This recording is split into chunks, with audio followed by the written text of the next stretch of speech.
Hello guys, welcome to my YouTube channel. তো আপনারা কেমন আছেন? আশা করি ভালো আছেন। তো আমি আজকে বলবো যে প্লেয়ার কীভাবে আপনারা সেল করতে পারবেন।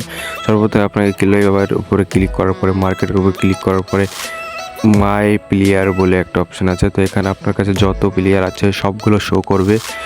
তো আপনি যদি সেল করতে চান তো সেলের উপরে ক্লিক করবেন। ক্লিক করার পরে আপনারা এরকম ইন্টারফেস দেখতে পারবেন, আর আপনি কয়েন বাড়িয়ে কমিয়েও সেল করতে পারবেন। এখানে আপনার লাভ লসের ব্যাপার আছে। তো আমি বাড়িয়েই সেল করব, তাহলে আমার বেশি টোকেন পাবো। তো একটু ওয়েট করতে হবে। মাই অর্ডারের ওখানে আপনার প্লেয়ার সেল হওয়ার পরে আসবে, তো একটু ওয়েট করব।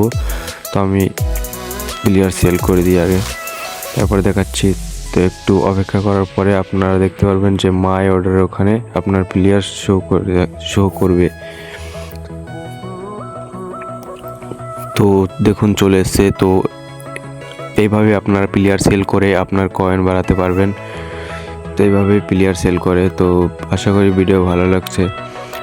তো ভিডিও ভালো লাগলে লাইক এবং সাবস্ক্রাইব। দেখা হচ্ছে পরের ভিডিওতে। টাটা।